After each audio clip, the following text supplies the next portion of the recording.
Miss হবে না আপনার পছন্দের টিভি শো। দেখুন জি5 অ্যাপে একদম ফ্রি। মা আমি বলি কি, আপনিও তো লাভলির সঙ্গে মিলে রিল করতে পারেন।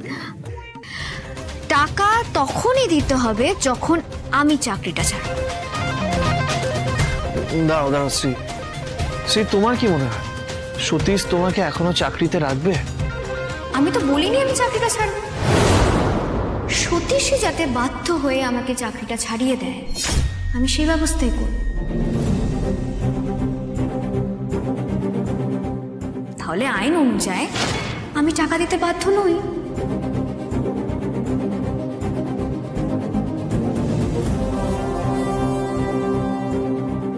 বাহ দিদি, কি হেভি আইডিয়া দিলে গো তুমি। আমি জানতাম দিদি কোনো না কোনো উপায় বের করবেই করবে। শ্রী, একটা সত্যি কথা বলি, আমার কিন্তু একটু ভয়ও লাগছে। যা করার একটু সাবধানে করো প্লিজ।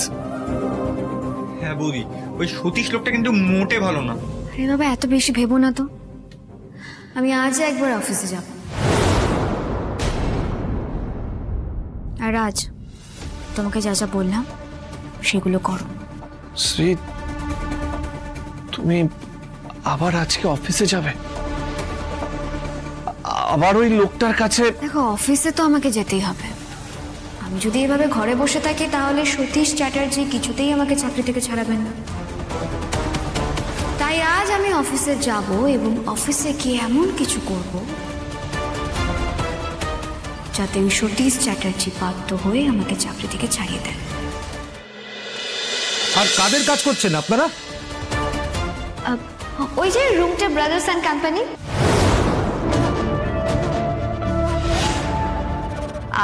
ওনারা অ্যাকচুয়ালি আমাদের ভীষণ ক্লোজ, আর সতীশ হয়তো ওনাদের সঙ্গে মিটিং করতে গেছেন। ইয়ার কি করছেন আপনি? রুমটা আমাদের রাইভাল কোম্পানি, আমাদের শত্রু। আপনারা আমাদের কাজও করবেন আবার ওনাদের কাজও করবেন?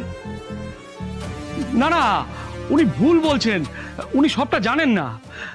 আমার সঙ্গে এক্ষুনি সতীশ স্যারের ফোনে কথা হয়েছে, উনি বাড়িতেই আছেন। ও হ্যাঁ হ্যাঁ, সরি, আসলে ওই রুমটার কাজটা আমরা করছি, এটা আমার বলা ঠিক হয় না। আম সো সরি। আসলে দেখুন না, আমি বলছি কি, সতীশ না সত্যি ভীষণ অসুস্থ। উনি যখন বলছেন উনি সত্যি বাড়িতে আছেন। এনাফ, আমরা খুব ভালো করে বুঝতে পারছি যে আপনারা কি চাইছেন। ওনাকে বলে দেবেন যে এই অপমানটা আমরা মনে রাখবো। Thank you. চলো স্যার শুনুন, স্যার চলে যাবেন না sir, please please sir, sir শুনুন sir, please please sir. Sir sir I am so sorry sir, I am so sorry. আসলে এত টেনশনের মধ্যে ছিলাম না, কি বলতে কি বললাম, পুরো ব্যাপারটাই না ঘেটে ফেললাম স্যার। I am so sorry. রুমটাদের সাথে আমরা কোনো কাজ করছি না শ্রী, তবু কেন তুমি ওই নামটা করতে গেলে? আসলে স্যার আমি ভেবেছিলাম ওই কোম্পানির নাম করলে এনারা হয়তো বলবেন যে ওদের সাথে কাজ করার কোনো দরকার নেই, আপনারা আমাদের সঙ্গে কাজ করুন। আমি না স্যার ঘেটে ফেলেছি sir, sorry sir.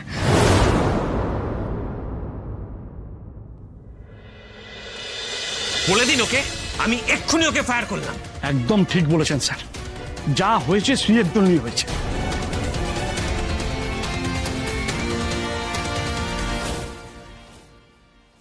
Shri, you are fired Shri. এটা সতীশ স্যারের order. Thank you sir, thank you so much. কোনো কষ্ট হলো না? না না স্যার, কষ্ট কেন হবে? এই অফিসের মালিক আমাকে বেরিয়ে যেতে বলেছেন, আমি আর কি করতে পারি স্যার। স্যার টেক কেয়ার, ভালো থাকবেন। Thank you. মা আজ সবাই কত খুশি, আর আজও এমন তুমি লক্ষ্মী অলক্ষ্মী নিয়ে পড়ে আছো। আমি মানছি আজ বাড়িতে একটা বড় ঝড় এসেছে, কিন্তু সে তো সব বাড়িতে কোনো না কোনো সময় আসে। পরিবারের সবাই মিলে সেই ঝড়ের মোকাবিলা করে। লাভলি, তোমাকে কতবার বলেছি না বড়দের সঙ্গে এভাবে কথা বলতে নেই। এই তুই বড়দের সামনে একদম স্কুল মাস্টারি করবি না, একদম নয়। যে ঘটনাটা অফিসে ঘটেছে সেটা একবারই তোমার মনোপ্রত হয়নি। তোমার মনটা ওই বিপাশা ম্যাডামের কাছেই পড়ে আছে।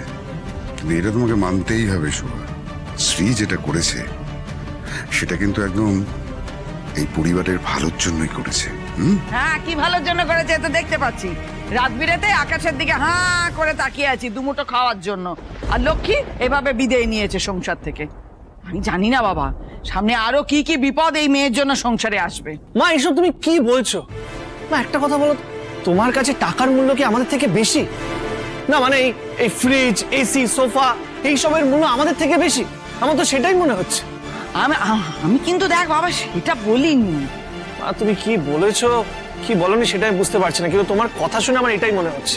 না না বাবা দেখ, আমি বলছি যে কাজের জায়গায় একটু একটু গন্ডগোল, ঝগড়াঝাটি, অশান্তি হয়, এটা মেনে নিয়ে কাজ করতে হয়। দুমুঠো খাবার জোগাড় করা তো এত সোজা নয় বাবা। একটু আধটু না মা, একটু আধটু হলে আমি নিজে মেনে নিতাম, কিন্তু আর মানতে পারবো না। দেখো মা, মানছি এখন আমাদের রোজগার বন্ধ, কিন্তু কেউ আমাদের পরিবারে আগুন লাগাবে, আমাদের পরিবারের ক্ষতি করার চেষ্টা করবে, আর সেটা আমি চুপচাপ সহ্য করব, সেটা হবে না। দেখ এইসব কথা বলে তুই হয়তো আমাকে চুপ করাতে পারবি, কিন্তু পেটকে চুপ করাতে পারবি তুই? মা, আমার অ্যাকাউন্টে যতটুকু আছে সেটা দিয়ে এই মাসের বাজারের খরচা কিন্তু চলে যাবে। না দিদি, তুমি তোমার অ্যাকাউন্ট থেকে কোনো টাকা তুলবে না, এই মাসের খরচ আমার অ্যাকাউন্ট থেকে হবে।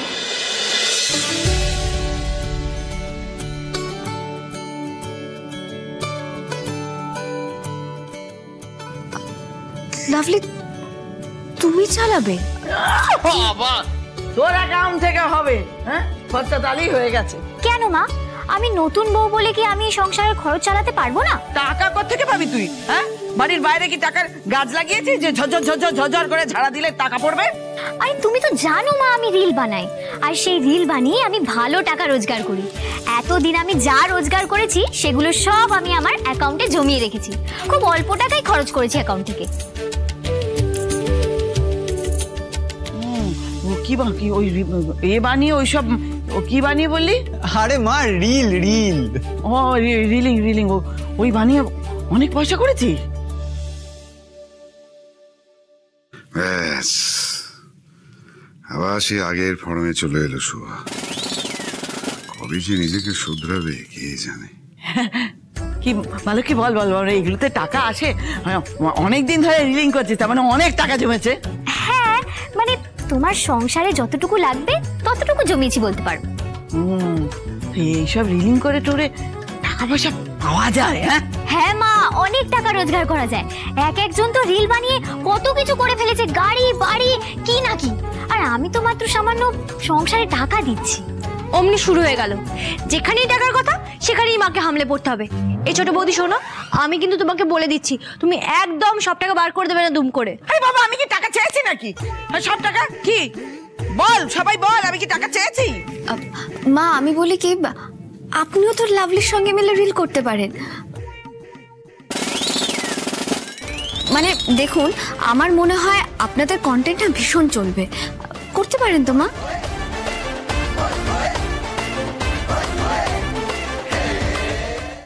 জি5 ডাউনলোড করুন আর সব এপিসোড দেখুন একদম ফ্রি।